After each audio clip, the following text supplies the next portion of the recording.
Well, good afternoon, everybody. My name is David Leonard. I am president of the Boston Public Library and host and moderator for today's program.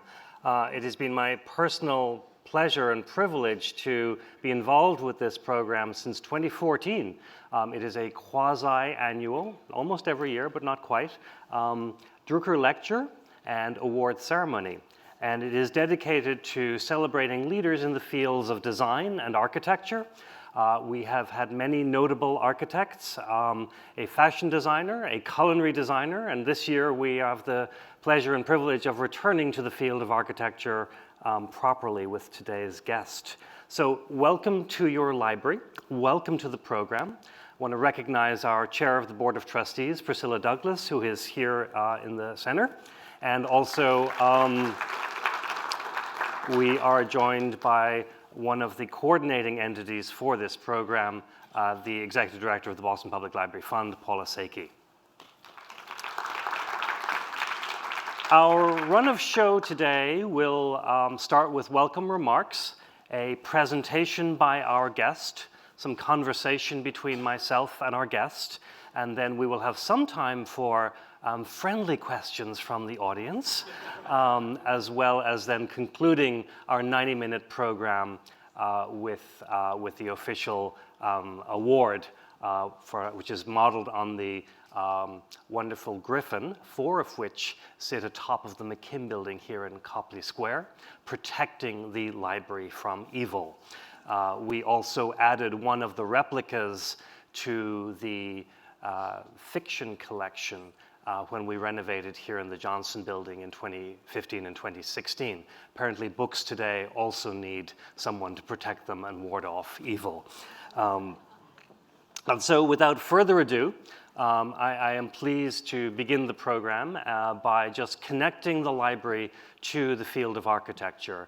Our buildings, the Central Library and 25 branches, are not just the spaces in which things happen, but space itself becomes part of our mission and part of our service. Secondly, I'm also pleased to be presenting today in conjunction with our long-standing relationship with the Druker Company and Druker family. And the relationship with the family now goes back several decades, including a connection to our East Boston branch, the Orient Heights specifically, but East Boston being the very first branch library in the United States of America. And so I am thrilled to welcome to the stage to tell us a little bit about the origins of the program and to present today's guest, Ron Druker.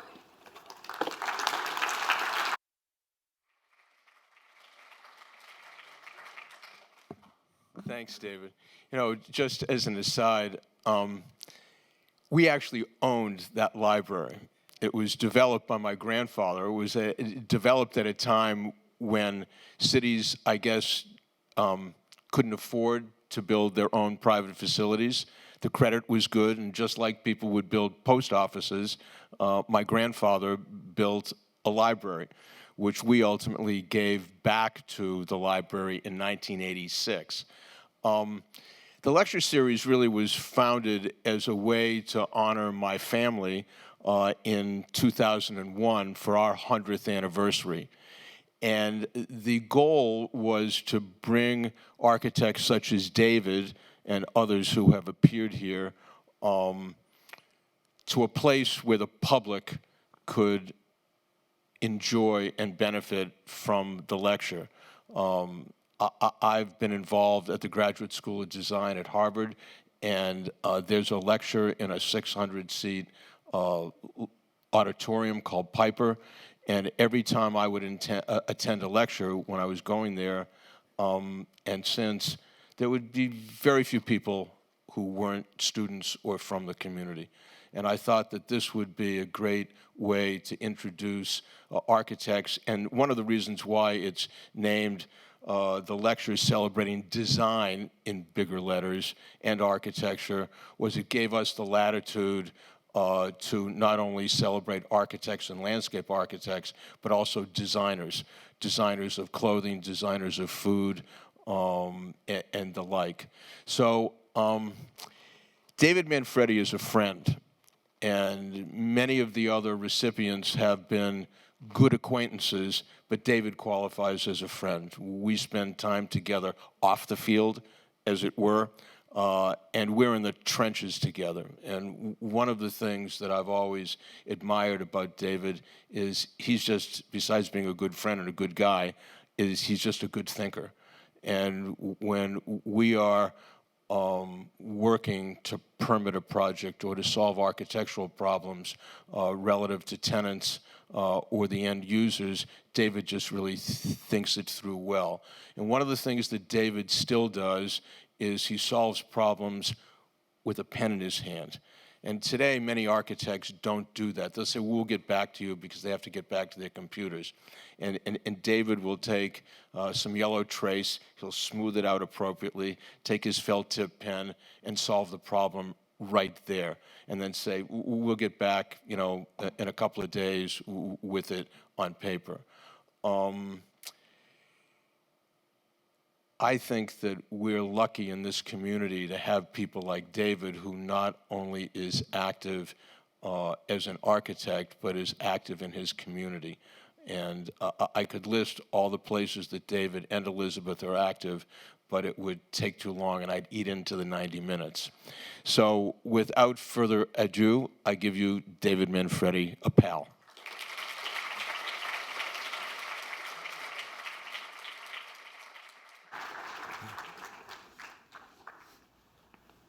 Good afternoon, everybody. Thank you, Ron.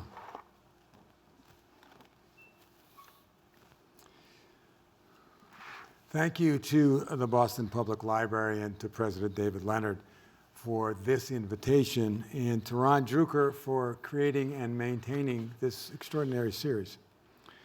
Elkus Manfredi, as Ron said, has collaborated with the Druker Company over multiple projects, a relationship that began with Howard Elkus's design of the Heritage on the Garden in the 1980s. The Druker Company, for whom every project is part of a family legacy, has brought great architecture, great architects, and designers to Boston. And today, I am surely humbled by following a group of past honorees whom I admire so much. And what an honor to speak at the Boston Public Library. Thank you all for coming on a Saturday afternoon. We accept this award as a firm. I'm very fortunate to be able to work with generous colleagues within our firm, to collaborate with brilliant designers outside our firm, some of whom are here today, and to engage with diverse clients with whom we share a sense of purpose, ideas, and mutual trust. Today, I want to talk about several habits that we strive to achieve and principles that guide how we work and what we produce. The habits are aspirational and they're personal, not in the sense that we own them, but in the sense that they form a common bond, and we work on that. The principles are touchstones. They are criteria for our planning and design work. Our habits, we seek to fully understand the purpose of each project, what it means for every stakeholder, for the client, for the user, for the community. I believe, and I think we all believe, that architecture should be respected, embraced for its purpose more than its style. We strive to listen carefully, to listen deeply, so that we understand and we empathize with those same stakeholders. For example, the importance of a view corridor to the harbor, or the daylight to a sidewalk, or the perception of barriers and the reality of inequities. We embrace the obligations of our profession to be proactive stewards for the health of our planet and all of its inhabitants. And we iterate relentlessly, or we try, and evaluate our own work often. We seek to be inclusive and collaborative in how we work with all stakeholders, and to be invested in inclusion, empathetic to the user, the neighbor, and the guest equally. Our work, as you will see, is largely urban, often mixed use, with diverse clients that are universities, corporations, and developers. I also like to say that our work is often the buildings and places of everyday life. What I mean by that is simply, they are the places where we live, where we work, where we learn, where we play. That is, we go there often for those essential activities of our life, in many cases every day, and the quality of our lives is very much affected by the quality of these places. Also, much of our work begins with planning. That's because it's often multiple buildings, as you will see, spaces and uses, because it is urban and connected, and because our planning and architecture is very often part of something much bigger than a single building. We have, over the last 20 years, been involved in diverse places of innovation, especially related to science and technology. We've collaborated with extraordinary institutions like MIT, Boston Children's Hospital, MD Anderson Cancer Center, the Texas Medical Center, and extraordinary thinkers like Dr. Eric Lander at the Broad Institute, Dr. James Allison at MD Anderson Cancer Center. I mention them because besides being brilliant scientists, they, I have learned, are social philosophers. It's not on their resume, but they are social philosophers who have accelerated advances in science by the integration of seemingly unrelated academic research and vast amounts of data. I guess the real message is we learn from our clients. The Brookings Institution has studied innovation districts around the world, and they've articulated principles of placemaking for innovation. We are students of innovation districts and have adopted and expanded or revised, added to these principles for everyday use in making places of everyday life. Those expanded principles include identity, a sense of place that is founded on purpose, on climate, on history, and also openness, transparency, and inclusion. Continuity, connectivity in the public realm and in infrastructure, and also in use and adaptive reuse. And I'm always reminded of the famous quote from Jane Jacobs, "New ideas love old buildings." Diversity, the mix of uses that represent the many parts of our daily lives. Sociability, making places that bring people together. Density, putting things close together on the ground to maximize planned and unplanned interactions, because innovation thrives on proximity. Mobility, connecting places by every means of transit possible. Durability, making places and buildings that are adaptable, convertible, and that accommodate change. And finally, inclusion, intentionally planning places that deliver the message at many levels that all are welcome. I hope to transport you this afternoon to 5 different places that have been so important to us. And we'll start in the Seaport, where there has obviously been legitimate, and I'm going to suggest not so legitimate, criticism, and start specifically with our work at Fan Pier and Liberty Wharf, 2 very different places, 2 very different buildings at very different scales. Of course, the Seaport is Phil Tideland's that became the Port of Boston. You can see all the rail tracks, you can see the barges all lined up, and the dry docks. We're down to 1. But let me remind you of the history and the events that precipitated the development of the Seaport that we now look in the rearview mirror and think happened so quickly. 6 events changed everything. The Moakley Courthouse in 1999, jumping the channel and going to the Seaport. The $4 billion cleanup of Boston Harbor, which was completed in 2001. And this is the biggest one, the Big Dig, and especially the Ted Williams Tunnel, which opened in 2003. The Boston Convention Center and Exhibition Center in 2004, the ICA in 2006, and Mayor Tom Menino's Crossroads Initiative in 2009. All of these catalysts represent public infrastructure, public realm improvements, and public investment. In 2007, in order to provide context for our work at Fan Pier, we stitched together a master plan that you'll notice a lot of deviation from what's actually there, but of various holdings, and it looked like this, and it wasn't our work, but an assembly of the many parts that had been publicly proposed by different landowners at different time. But remember, there was very little context, and we were trying to anticipate context. Two of the first private developments were Liberty Wharf and Vertex at Fan Pier.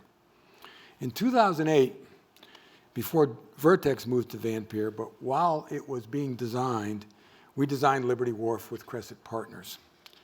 It's a small project, 75,000 square feet in 3 buildings, with restaurants and office.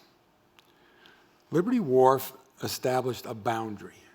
It changed the perception of the city's edge and provided a tangible image and commercial anchor for the Innovation District. Because of the Ted Williams Tunnel, the seaport was now accessible. Accessible from the city, accessible from the suburbs, from the west and from the north, and Liberty Wharf created a destination and common ground. Liberty Wharf replaced Jimmy's Harborside. You can see the red Jimmy sign, which was iconic as any sign is in Boston today. The separation of massing into 3 buildings created visual access and continuity from South Boston to the harbor, which was absolutely essential in the entitlement process because it was so important to the residents of South Boston. This is, after all, the South Boston waterfront. Liberty Wharf is a social destination, a place to visit over and over. The 3 buildings are proximate to each other, all within the perimeter of the old wharf. There's actually no terra firma here. The entire wharf is over water. And it is the exact same size as the wharf that it replaced at Jimmy's.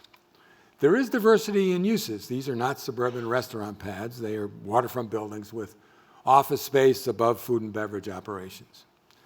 There are no loading docks or curb cuts. Pedestrians surround the buildings. While the harbor side is open and accessible, the city side's an urban street wall aligned with the seawall below. It actually sits on that stone seawall. These 3 small buildings embrace the waterfront with publicly accessible harbor walk that wasn't there before, with public outdoor seating on the wharf and private seating on the terraces above. Fan Pier on the city side of the seaport evolved over 15 plus years with 6 buildings, in fact, 6 blocks. Tom Menino dubbed the South Boston waterfront the Innovation District. That name has kind of been lost, but was really important at the time. And the first innovation piece was Vertex Pharmaceuticals. A plan for Fan Pier evolved across multiple generations, several developers, different planners, and it was the Fallon Company and Mass Mutual that made it happen. And Vertex was the real commercial catalyst. We collaborated with the BRA on the final Fan Pier plan, designed one of the 2 Vertex buildings that accommodated the move from Cambridge to Boston.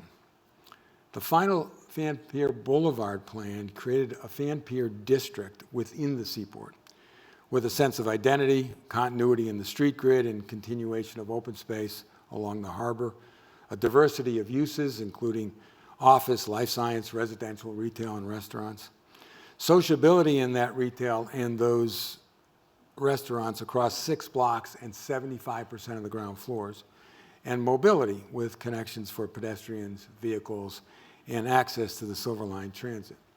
Vertex was legitimate innovation. Vertex brought everyday workforce.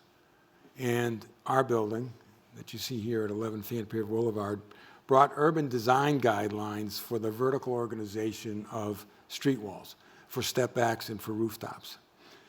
The ground floor is 75% what the Commonwealth calls facilities of public accommodation.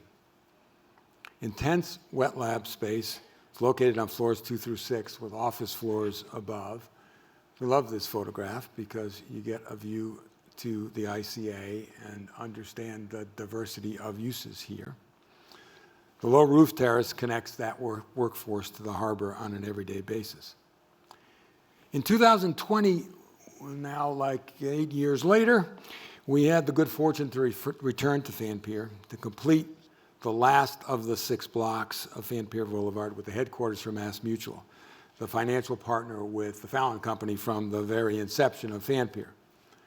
As the last piece, MassMutual expands the open space into the block structure, meaning we created new open space that wasn't related to a transaction in any way.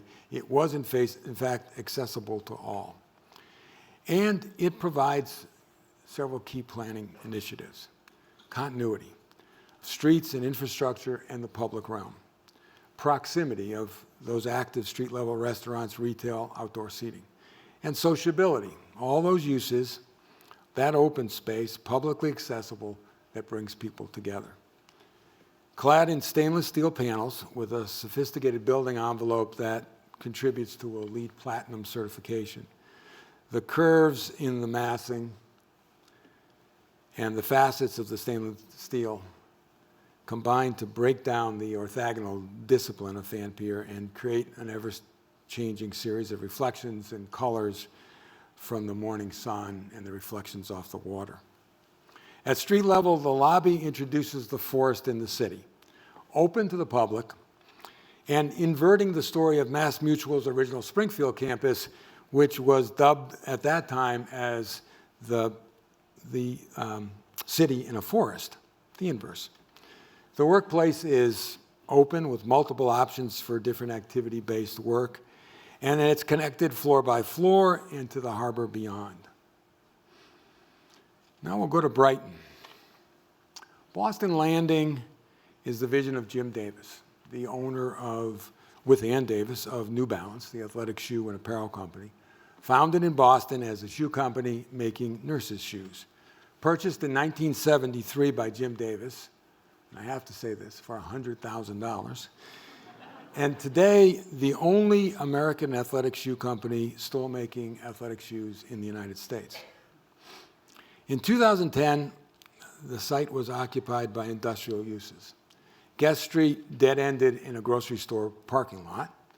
Arthur Street, which connects to Beacon, disintegrated at an abandoned rail spur.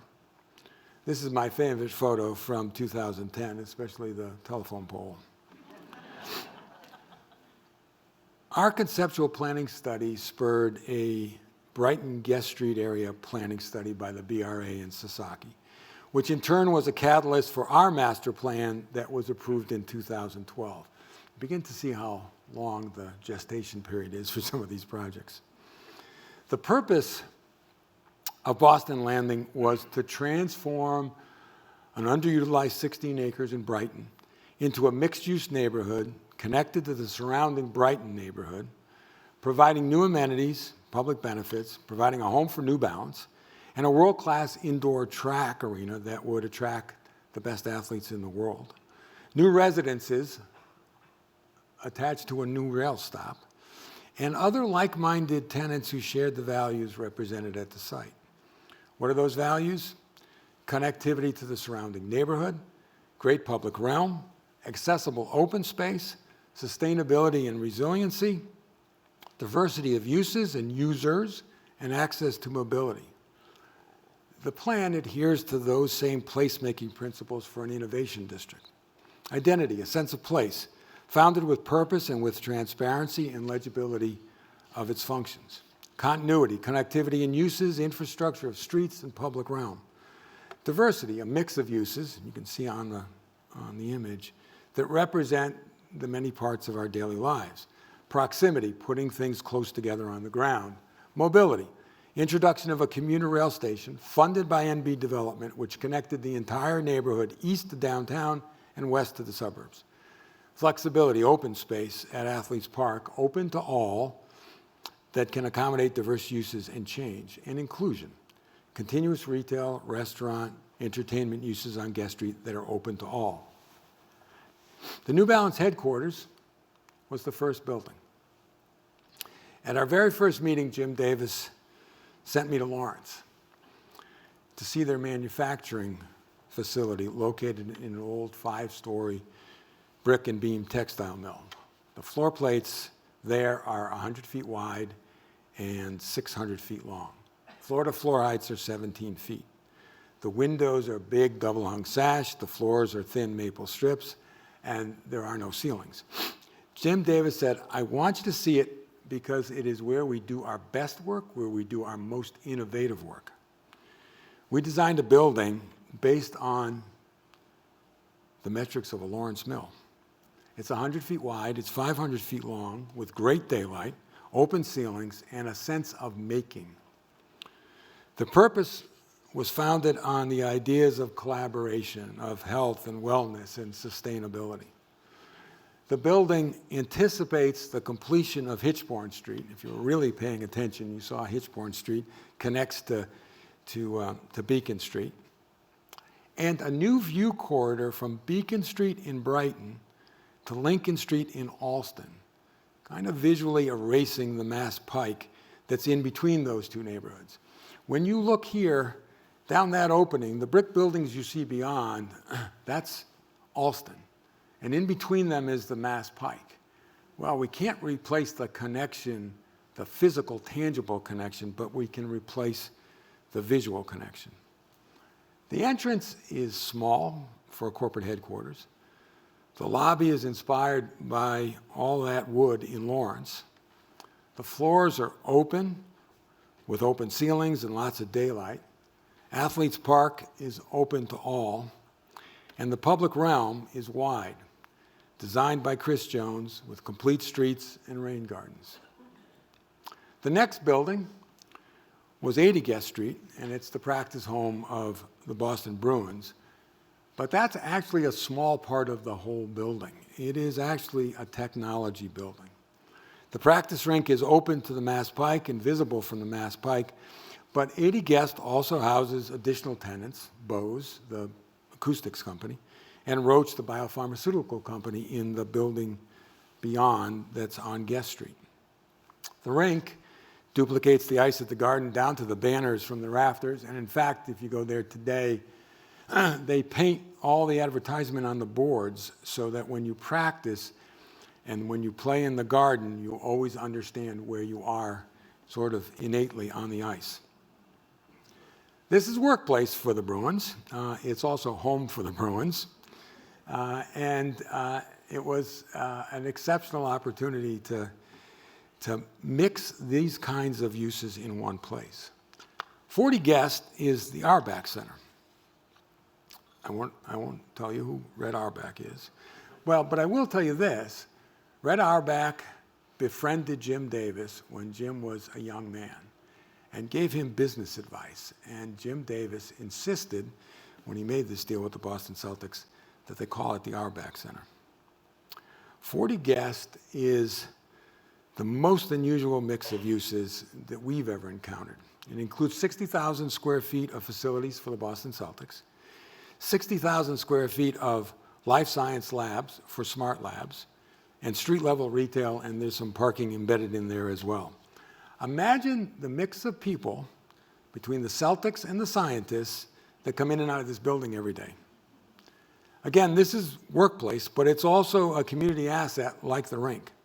The Celtics weight room faces the Pike, so you'll always know when you're stuck on the Pike when the Celtics are at work. Next is the track at New Balance. And this was really important to Jim. And in many ways, it was the reason for everything else.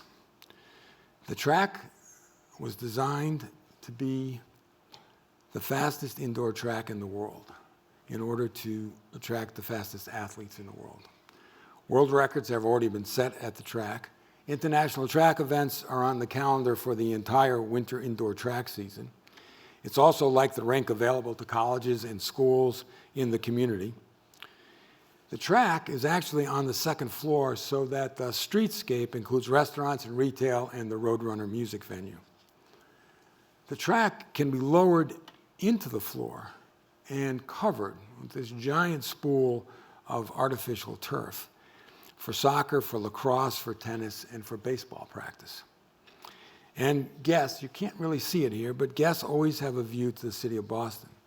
The track is also home to the New Balance Innovation Lab, which moved from Lawrence here. And maybe the most important piece to support innovation and inclusion is the commuter rail station. We didn't design it, STV designed it. Privately financed by New Balance. Think about that. A privately financed rail stop that opened with 12 stops because there was skepticism on the part of the Department of Transportation as to how many people would use that stop. And today, it is 54 stops a day.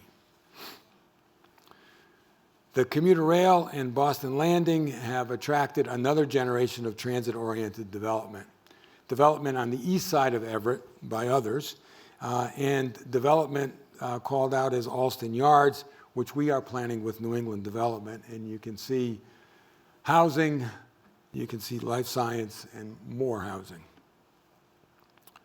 So let's go from here to the Back Bay. And I'll show you a great photograph. In the 1950s, the Mass Pike extension was carved through the Back Bay along the path of the rail that is now CSX.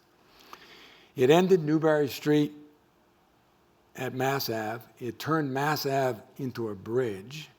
You all know that Mass Ave bridge, and opened really large holes in the urban fabric that looked down to this netherworld below. A series of master plans evolved over time. Projects were proposed and abandoned due to cost constraints and neighborhood resistance. Our project with Samuels and Associates is the result of a 2012 competition sponsored by MassDOT and BPDA. And I couldn't remember in 2012, was it the BRA or was it BPDA? But David Carlson knows the answer. And it yielded multiple proposals from a series of developers for 4 different parcels. Only parcel 12, which you see outlined there in red, has been implemented.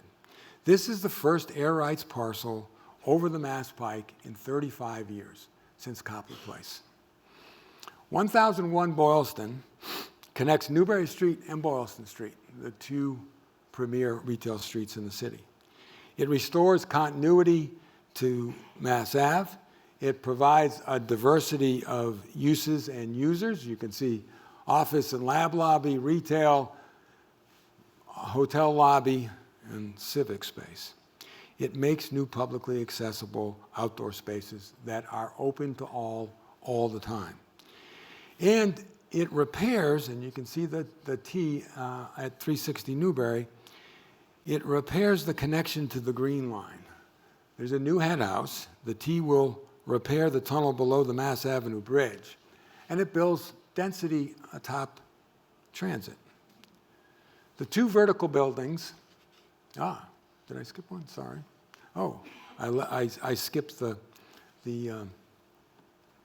second level of open space, and I'll talk more about that in a moment. The 2 vertical buildings land on terra firma, and they provide a framed view into the Back Bay. Obviously, this is a rendering. I'm about to show you a photograph in a minute. From Boylston Street, the rupture on Mass Ave has been repaired, and the continuity of Mass Ave is restored. The South Tower is office with Car Gurus and Lego as tenants. The North Tower is the Citizen M Hotel. And street level and part of the second floor will be continuous restaurants and shops. The most important element is the park, and I've changed your orientation here so that Mass Ave is on the bottom. We first designed 1001 Boylston without the open space at the street. The scheme spanned the Pike with 2 buildings and a 2-story podium and a street wall on Mass Ave. The inspiration for the park came from the neighborhood. Longtime residents who told us in neighborhood meetings that they walked to the bridge to watch the sunset. Steve Samuels and I were incredulous. You watch the sunset over Fenway Park from the Mass Avenue Bridge. Yes, they do. They have for years, and they want to continue to do that. So the open space is 2 levels, a street level on Mass Ave and 1 level up on the west for that view of the sunset. The open space is more than half an acre. The park space, which is publicly accessible, no transaction required, will be surrounded by restaurants and shops. It is being intensely planted with landscape design by Keith LeBlanc. It will be open to all the time. And the long closed connection, as I mentioned before, to the Mass Ave MBTA station will be restored beneath Mass Ave. The second level will provide a platform for viewing east of the Back Bay, and these photographs are, 2 or 3 weeks old, and west to Fenway Park and beyond to that sunset. This is a new front door to the Back Bay, to Boston from the west, and a great framed view of the Prudential Tower. We cross the river to Kendall Square, and the history of Kendall Square is rooted in manufacturing.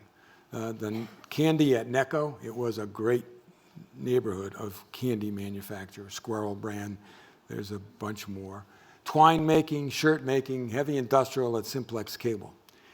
In 1981, Kendall Square looked like this. Many empty sites, many empty 1- and 2-story warehouses, manufacturing buildings, and many surface parking lots. Remember Jane Jacobs, new ideas love old buildings. Today, and almost from the same angle, Kendall Square is the most intense ecosystem of life science in the world. And remember, I'm going from 2081 to 2023. Yeah, that's a long time, but not in the life of a city. Former MIT President Raphael Reif has called it the most innovative square mile in the world. It really started in those empty warehouse buildings that Jane Jacobs is talking about. We've worked with MIT over 15 plus years at Kendall Square, beginning with the Kendall Square Initiative, and most recently at the Volpe National Transportation Center site. MIT is the anchor. The world's leading biopharmaceuticals are here to be close to MIT, in fact, to collaborate in strategic research alliances.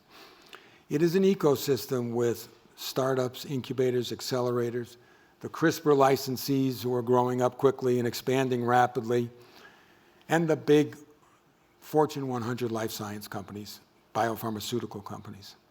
And it's not just life science. Google, Facebook, Boeing all have a significant presence in Kendall Square.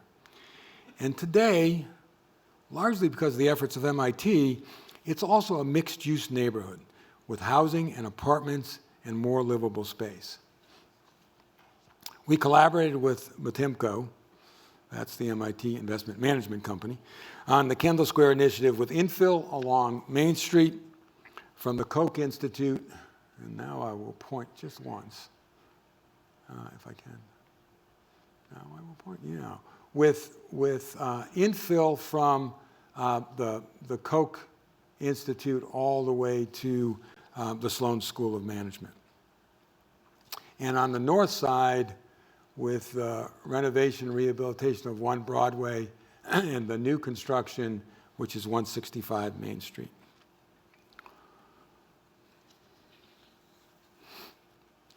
Architects Weiss Manfredi, Nadir Tarani of Nada, Perkins and Will, and Elkus Manfredi have designed commercial research, graduate housing, market rate housing, street level retail and restaurants, including a grocery store, a real grocery store by Brothers, and a CVS and the new MIT Museum.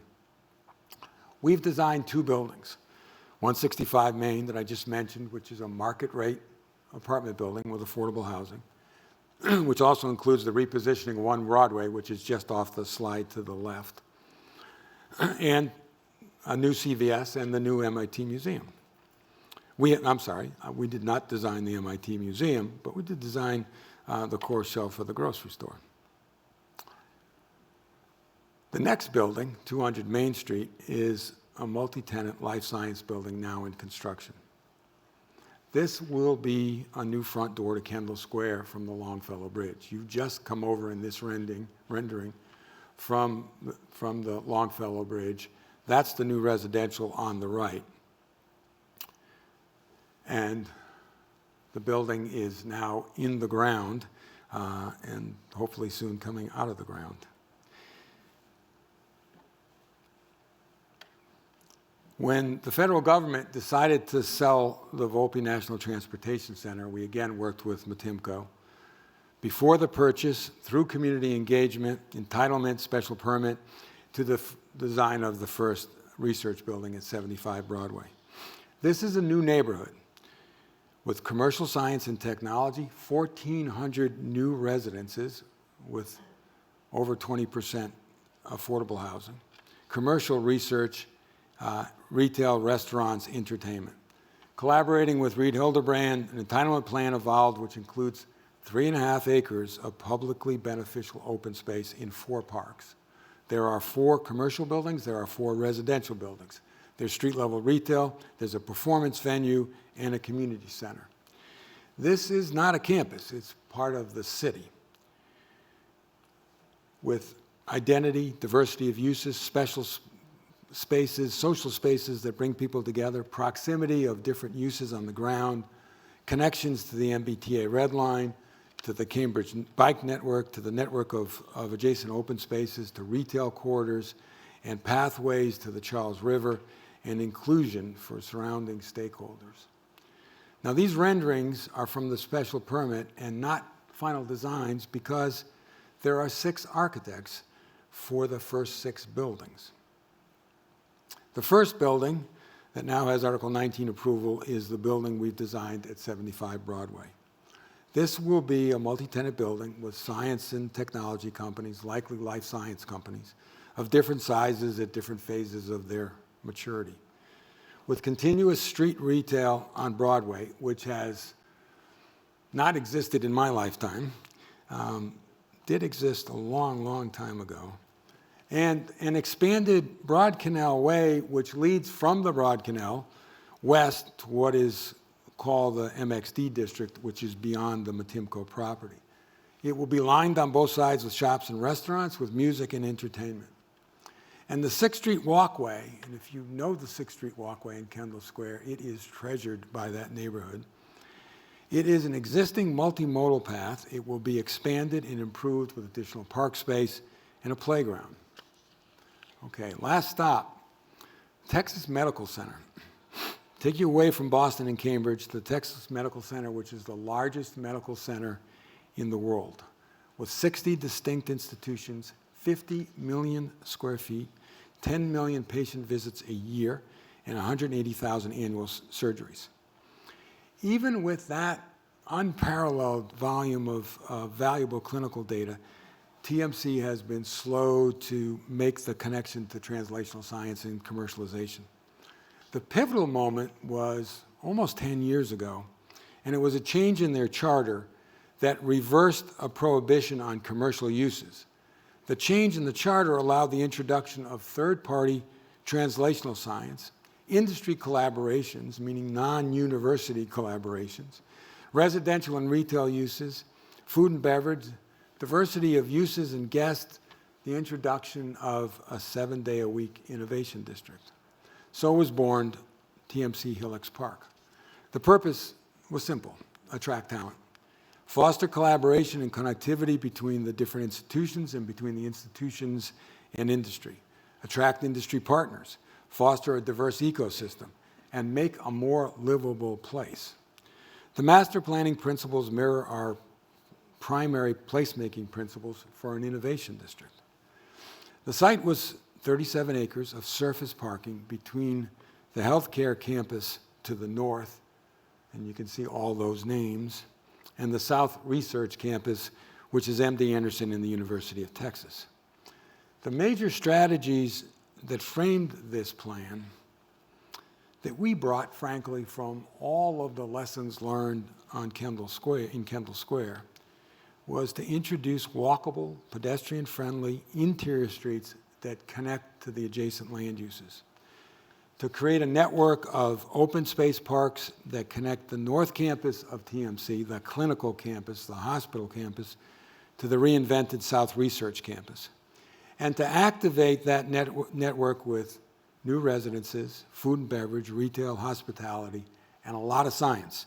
But science of different kinds and different sizes, academic science, industry science, and those strategic alliances between the universities and the biopharmaceuticals. The result is a 5.5 million square foot master plan with academic research from MD Anderson, UT Health, Baylor College of Medicine, and Texas A&M.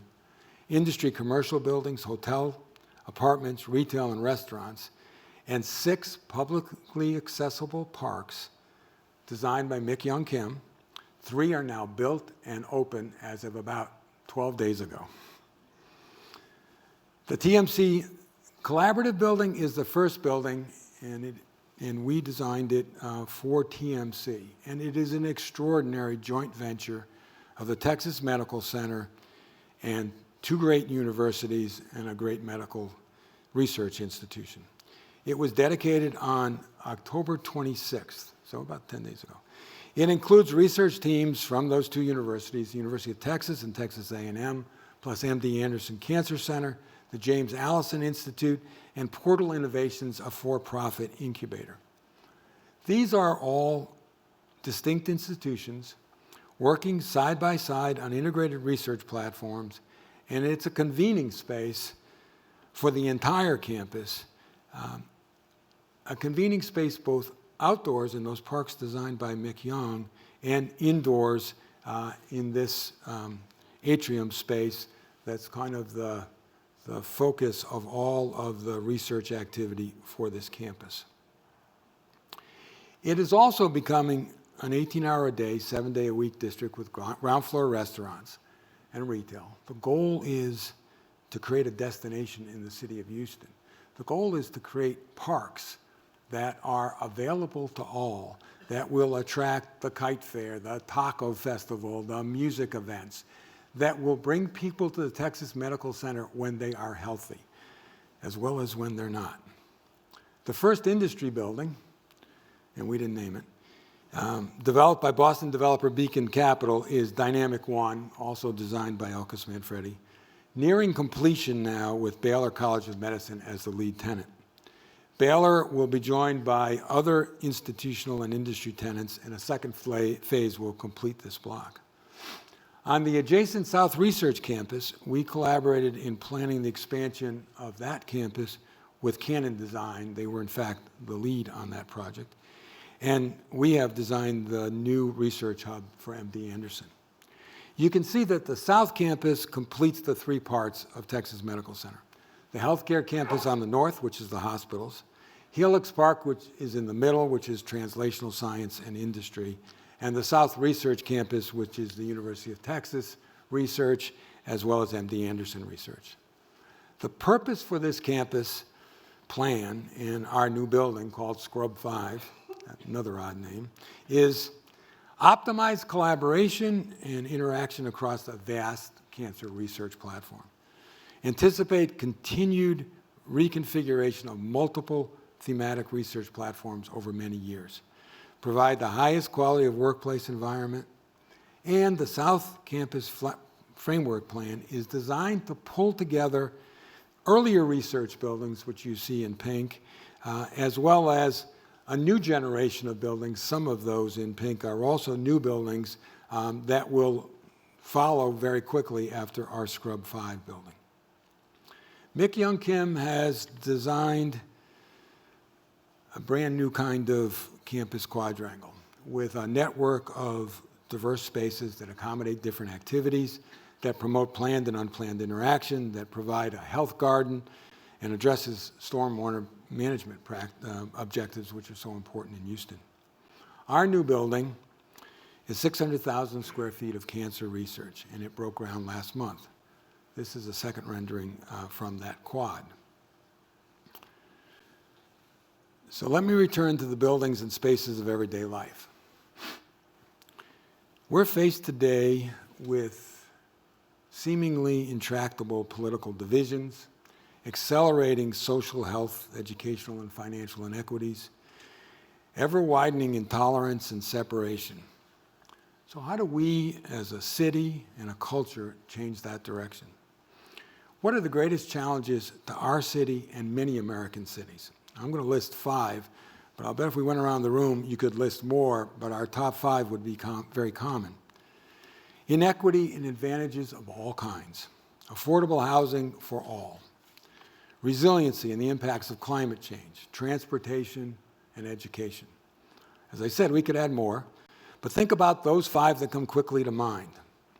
Most people here today are probably architects, designers, urbanists, or as Ron said, people who care about architecture, design, and cities. How many of those challenges do we touch in our daily work, in our daily life? Inclusion and equity, equitable open spaces, public realm where all are welcome. Innovations in housing, compact houses, tiny houses, safe places to live. Resiliency, sustainable development, resilient neighborhoods, stormwater management. And transportation, streetscapes that welcome buses, bikes, pedestrians. Planners and designers collaborate, and the design of places of everyday life is an empathetic mission. By the very definition of our profession, we're committed to bringing people together to solve problems. We're trained to be conveners, to build teams of expertise, to ideate and to problem solve. Designers reveal and unfold the power of architecture, of planning, and of design. The power to be a catalyst for change with the places of everyday life. Making buildings is really important, but it is only a slice of what we do. A recent editorial in Architect magazine, and I urge you all to look at your last issue, or email me and I'll send it to you, urges the profession to assess the power of design as the power to spark change. And I quote, "By arming ourselves with a critical reevaluation of the instruments of service and whom they serve," unquote. When we see design as an empathetic mission, when, quote, we redefine who we serve, we redefine who we are, unquote. The quality of our lives and the quality of all lives is directly impacted by the quality of places that we all design. I said it was the last thought. I got one more last thought. You've seen over the last 40 minutes names under each chapter. We are a firm founded on principles and habits of collaboration. There are so many people who have contributed to what I had the privilege to show you today. I thank them now for that privilege of working with them every day, and I thank you all for your attention.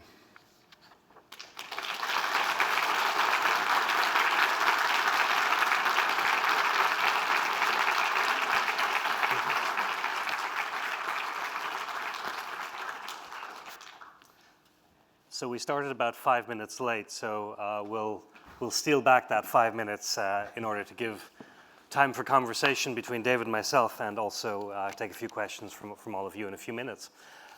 David, thank you so much for that tour through these amazing projects. I am sure that any one firm or any one lead would be proud of any group of those projects, but to see all of those together is very, very impressive. There's a theme that was standing out to me as a innocent bystander in this profession in some ways. And much of your work has been about the transformation of industrial space or unused space. And could you just talk a little bit about, was that a deliberate choice or started to build on itself over the various projects? That's a great question. When you look at that Brookings Institution study that I mentioned, they've looked around the world at where these places happen, and there's not another Kendall Square in the United States. Maybe South San Francisco is close, and there's maybe a half dozen in the country. But what they all have in common is exactly what you just said. They are often waterfront sites, underutilized real estate, and buildings that were part of commercial trade off that water. And the trade went away. The buildings were largely abandoned. They were empty when the trade went away. And so they were easy to procure, easy to fit out, which explains it to a certain point. But I also think that they were also these vessels for making. They were warehouse buildings. They were heavy. They had high floor-to-floor heights. They had great daylight, like the building we're in the Seaport at the Innovation and Design Building. And they were sort of never finished the way you think about finished space. There was no millwork, there was no carpet. They were warehouse buildings. And they were perfect for science because the science is never finished, because these were early stage companies. This was early stage research going back, almost 40 years. I mean, how many of us knew what life science was more than 40 years ago? And so they happened in places like that. And if you look at the South San Francisco cluster, it's on the waterfront. The other interesting thing is they're typically very similar in size. They're typically adjacent to blue-collar residential neighborhoods. Again, there was commercial activity on the waterfront having to do with commercial trade. And so they can't expand. They're fixed in place because you can't go into a neighborhood like East Cambridge and expand into the residential neighborhood. South San Francisco's similar. Universities often want to replicate that formula, but it's very, very hard to do. And you need an MIT. You need an anchor where all of that research is being generated. I'm also struck by several of these projects are multiple buildings. They are campuses. They deliver ultimately mixed use, much of which is public realm oriented. I think you actually mentioned this once or twice, the importance of the master planning exercise and not simply going to the form and function architectural design is really, really critical to your work. Could you talk a little bit about that importance one more time? It's interesting. We've been incredibly fortunate to work with MIT over, I said 15, I think it's probably more like 20. And what we learned was that you weren't making a research park. You had to make a neighborhood because the ultimate goal, or the primary goal, and I said it a couple times, is attract talent. And the talent comes with, oftentimes, a family, what the hiring people call a trailing spouse. They want to move to a place that's livable. They want to move to a place that has great streets, that has retail and restaurants and food and bars and music and museums and culture and libraries. And so these are not the 1960s parks of the Triangle in North Carolina. These are urban places and neighborhoods because these are 24-hour-a-day districts. And that's what talent wants. Lots of things. Talent wants great colleagues. They want great resources. They want great opportunity. But they also want a place to live. And so there's a great story, and I won't completely attest to how accurate it is, but it's been repeated to me several times, that when Susan Hockfield became the president of MIT, one of the first weekends after she had moved into the president's house, her husband went out to get a haircut. He came back a half hour or an hour later and said, "There's no barber shop in Kendall Square. Where do these people get their haircut?" Well, what he was really saying was, you got a lot of great buildings here, but no place I can go to on a Saturday morning and get a haircut, or a CVS, or go to the grocery store, or whatever. So you mentioned neighborhood, and I'm going to turn to one of my more controversial questions that I did brief you on. So let's talk about the seaport. Yeah. Tremendous success, building by building. Even looking at the before and after shots, if you will, or in process shots, renderings and pictures that you shared. Clearly, this is better than it was. Is it a neighborhood? I think it's a flawed neighborhood, but it's a neighborhood. Yeah. And if the definition of neighborhood is that, I'll use my definition, which is they are the places of everyday life. People live there, they work there, they go to dinner, they go to music, they walk along the harbor walk. Where are its flaws? I think that several things. There is open space, and more open space than it gets credit for, but there's not that one galvanizing open space idea. And if you think of Boston, we have some galvanizing ideas like that, like Com Ave or the Public Garden. Copley Square even. Copley Square, your front door. And so that's missing. The other thing is that development, the development that happened there was controlled by zoning and by the FAA, because you're in the flight path of Logan. All the buildings are approximately the same height. They're all within about 20 feet of each other because that flight path has a slight incline, but nothing goes over that height. Not a lightning rod goes over that height. And there's no exceptions. And so you have this sort of monotonous regularity. And so how would you overcome that? You probably overcome that with zoning that was more form-based, meaning instead of being driven by FAR, by density, it is driven by density, but also by restrictions and step-backs and setbacks like you see in New York City, which has really been incredibly durable zoning over time. And then the third thing is, it really doesn't provide yet, and hopefully there's still time to fix that because I think it's coming. It doesn't provide enough diversity, enough venues for a diverse population. Everything's fairly expensive. And so you're now seeing, you saw a proposal in the Boston Globe that I know very little about, but I think it's 250 units of all affordable housing.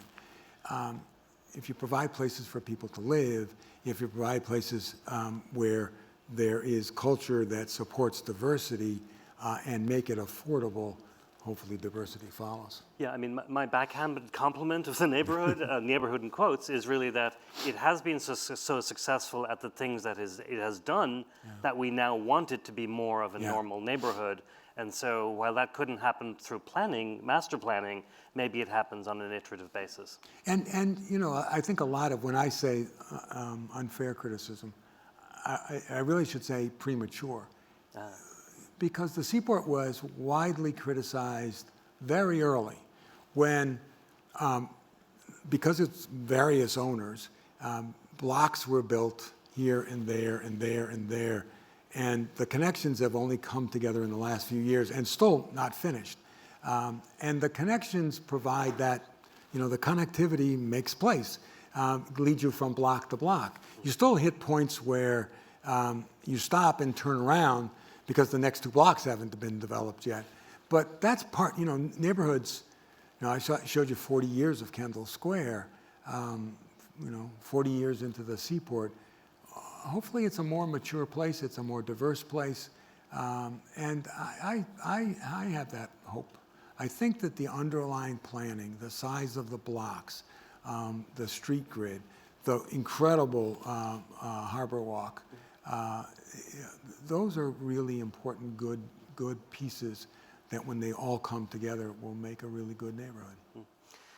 I do want to ask you about a different topic, one that you didn't talk about in your presentation, but which you were a lead voice on several years back. And this is the Boston Olympics project that didn't actually come to fruition.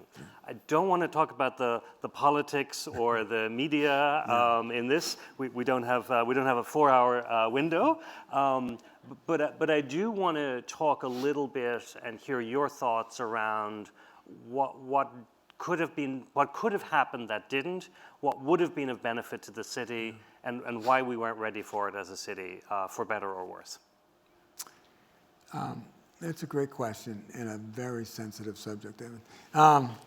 Because we were very involved, and we were very involved on multiple levels. And we saw it as a great opportunity for the city of Boston.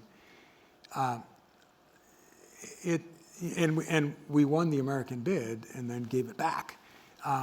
And that goes into the politics of it. But I think that it was opportunity lost because there were several flaws in what we did.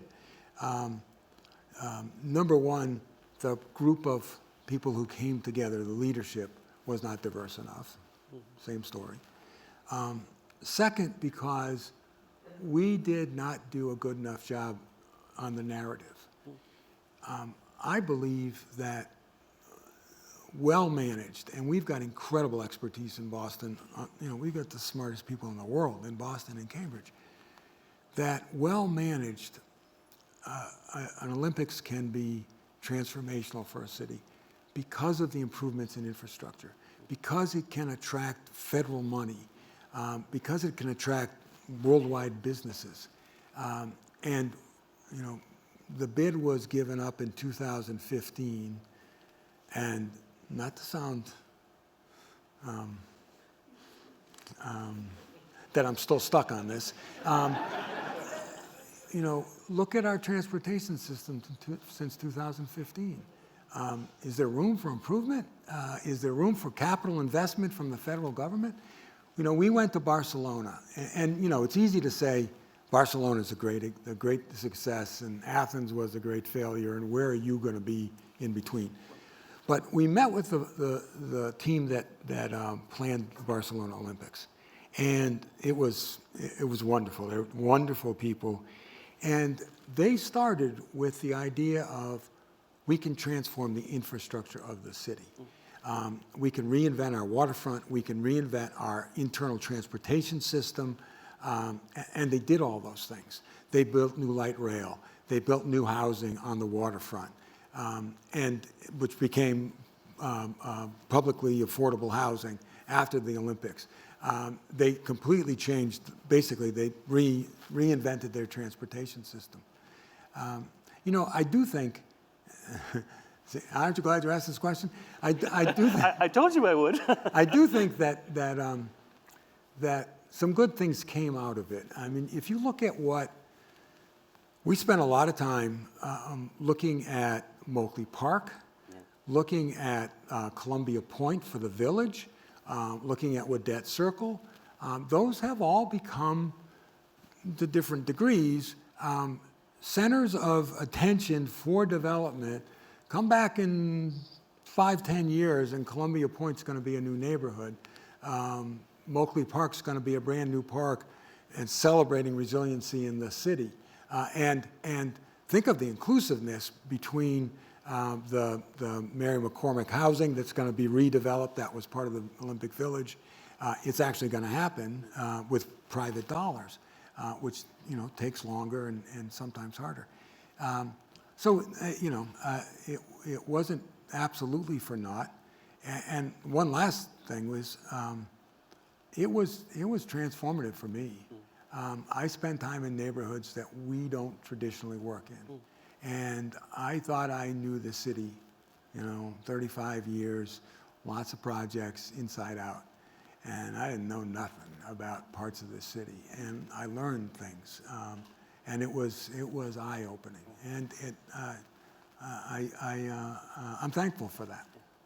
And you have done projects that have included housing, amazing recreational facilities that tie to the commuter rail component in Boston Land. So there are elements of these housing, recreational, and transit-oriented components that were part of the bid.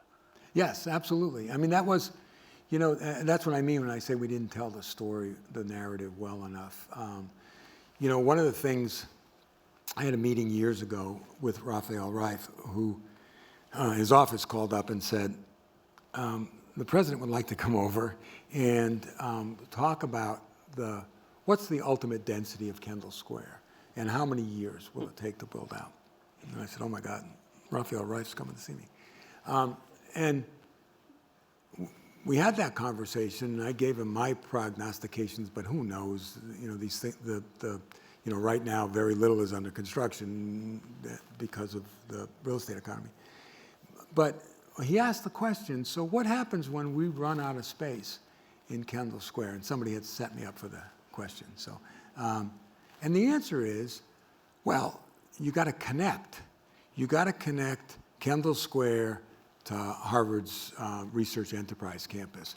You got to connect that to Alston. You got to connect that to the Fenway and everything that's going on around the old Sears building and Longwood Medical area. You got to connect that to the seaport.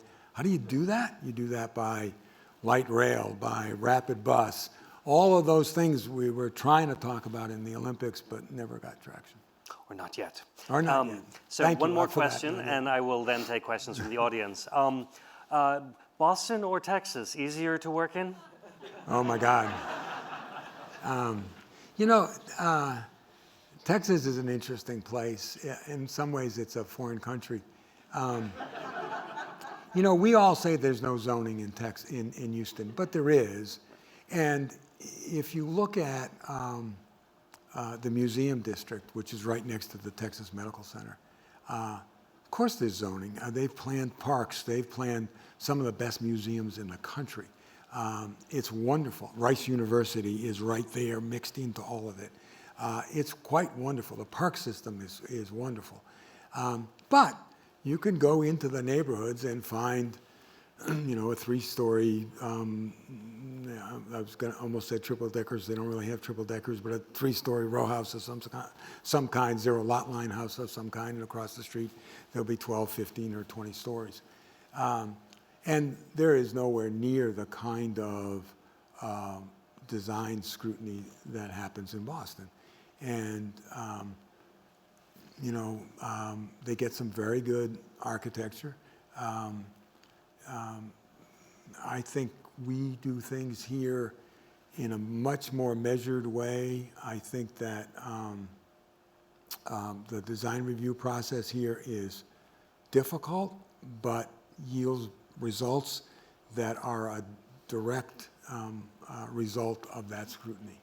And you know, sometimes we may complain about it, but it is in the interest of looking at the city as a whole and seeing, you know, what we miss often as individual practitioners is we can look at a project, we look at connections, but we don't see everything that the BPDA sees, and that's the next generation. Some of that stuff won't get built for 10 years. But it's good to know that it's coming so you don't preclude possibilities. And so, you know, this is not an easy environment, but I do think it's a positive one. And I think there's a lot of talent, both volunteer, I see some of my colleagues from the BCDC, and professional that work really hard at it. We will take some questions now. I know we're among friends, so there may be many questions in the audience. We'll take a few. Please raise your hand. Wait for the microphone to come to you, as we are recording the program. And who would like to go first? This is not supposed to be a shy audience. Mr. Druker has a question.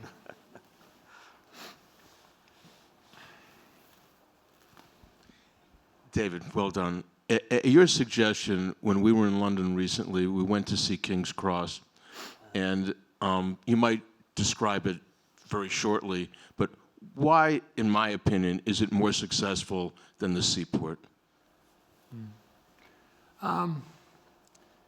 I think King's Cross is remarkable. I think it has some very big ideas about infrastructure and green space. And I think it has, and you know, in some ways it's in the same place. It's I don't know where they are in percent complete versus percent complete of the Seaport, but it has two things that are really important. It has some historic buildings that were restored. Even those gas tank structures, they're just fantastic, and they are a tie back to the past and the industrial past of the site. And the connective links of open space are really well done. And you do have a great sense of identity, you know. You told me the story. You weren't deliberately going there, but when you got there, you said, "Oh my God, this is it." Well, you felt you were in a place. And you know, great architects working there on some really good projects. I suggest that anybody who's going to London go see King's Cross, because it's just a better done Seaport for the reasons that David mentioned. Next question. here on the right. Hi, thanks for your lecture. I'm the student reporter from The Scope. And you mentioned there's some like 5 challenges that our cities are facing. So I wonder, like, do you think there are enough awareness in the industry for those challenges? When you say the industry, you mean the design profession? Exactly. Yes, I do. I think that there's not, I think there's awareness. I think there's the desire and the willingness. I think we need more confidence to take the lead because I think we can. And, you know, it may not be all that well compensated. But I think we you know, it's always interesting to me. I spend a lot of time in in community engagement and different projects in different neighborhoods in Boston. People trust us that we care about the public realm, that we're invested in the city. And, you know, you can't take that lightly. That's an incredible gift. Like the editorial in the Architect magazine, I think you got to leverage that. I think it's the moment for us to leverage that. I think, by the way, you're wonderful that you asked that question because I think it begins at the university level to understand that we can be this catalyst for change. Yeah, and the affordable housing, the transit components, you mentioned both of those in your last thoughts, which build upon that question as well. Can we be bolder about solving these? And is that the architectural profession's responsibility? Is it the city and state's responsibility? Is it the planning authorities? Is it the community? Or all of the above, presumably? Yeah, probably all of the above. You know, we're stuck right now, and Ron's got much more expertise here than I do, but we're stuck right now in an economy that has high interest rates, that has still very expensive construction costs, that is very heavily regulated, and it's making it very difficult to build housing. And so we got to solve those problems in different ways. And I'm not saying that our profession is going to solve all those problems, but I do think that we can be the conveners. We're really good at that, by the way, because that's what we do. And I think you got to bring developers, you got to bring the financial institutions, you got to bring government, you got to bring everybody to focus on solving those problems with a goal of measurable results. You know, let's count how many units of housing we can build. We've had the opportunity to build several new libraries and renovate several over the last 10 years in particular, and going back longer.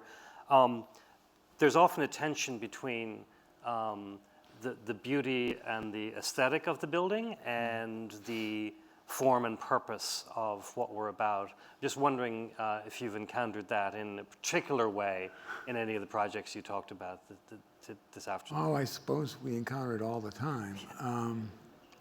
You know, go back to where any student of architecture started, which was the 3 primary characteristics of good architecture by Vitruvius. They are durability, utility, and beauty. And so you need all 3, and they come in different proportions. And I don't think they're driven. I don't think they're deeply driven by budget. I think they're driven by inventiveness.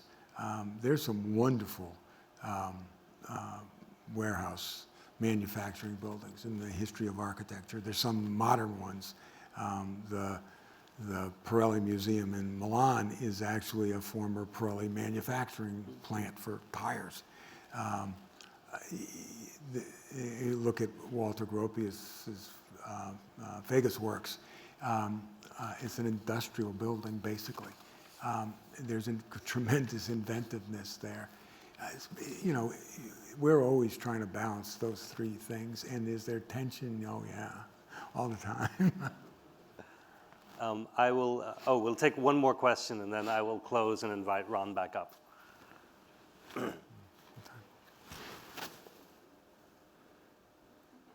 David, you've talked about a lot of serious things. I want to end with a question that borders on the trivial. Article in the Globe last week about the proliferation of corporate logos at the top of buildings. Yeah. Sorry. What do you think about that? Does that make the city better? Does it harm the city, or is it neutral? Well, you know, the article, I think the article told the story well. We had a long history in this city of a lot of restrictions on those kinds of signs. And goes back 2 administrations ago. I don't think we were less of a city for having less signs.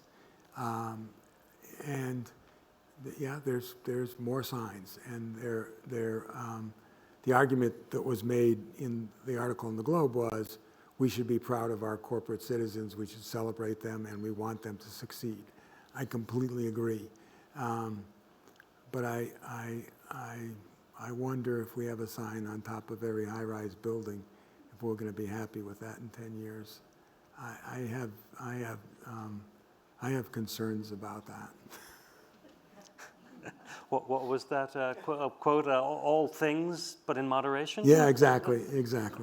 I'll just end with this, David. Your original degrees were in English and architecture, and you have a Master of Arts.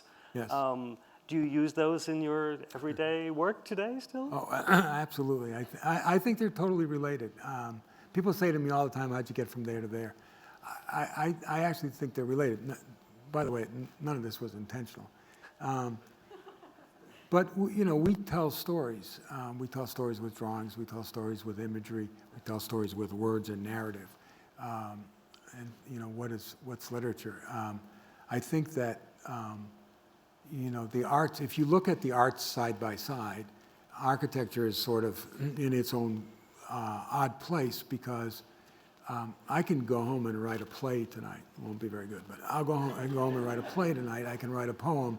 I can start my novel, but I can't start a building. You know, we can draw, but we need clients. We need the technology. We need the timing you know, that fits the marketplace. And so we're always. It's interesting. We are always a step behind, meaning that when you see movements in literature or in any of the arts, in any of the graphic and sculpture and any of those, when you see big movements and you track them, architecture will follow. It won't lead. And that's because of the time gap. And that time gap has gotten smaller and smaller because of communication, because of, you know, we all see everything instantly, and so you move faster. But we still have to build things. You know, I showed you projects that were 10 years in the making, at least one that was 12 years in the making. You know, like I say, I may not be able to get my play to Broadway in 6 months, but if it's any good, I'll get there in a year. On that note, David, thank you so much for sharing your work with us. Thank you for indulging my questions and our questions. And now I will invite Ron Druker back to the podium for a closing comment and the presentation of the award.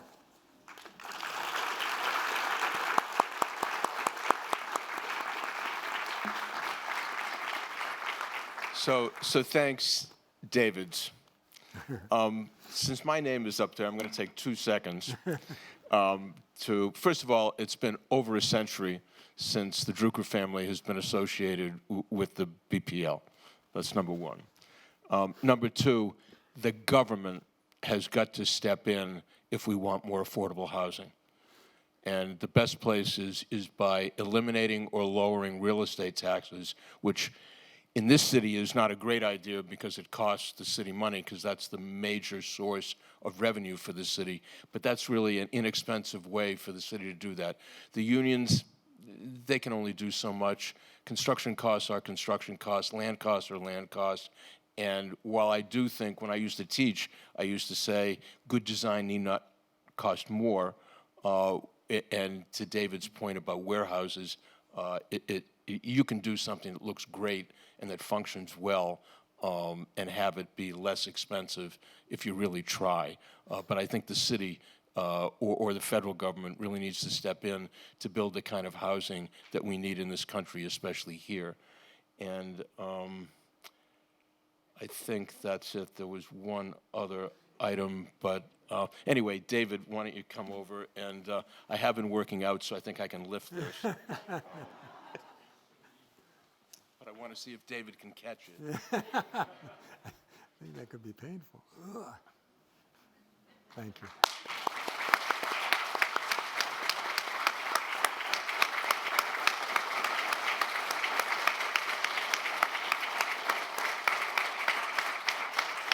Thank you. Thank you. It is. Thank you very much.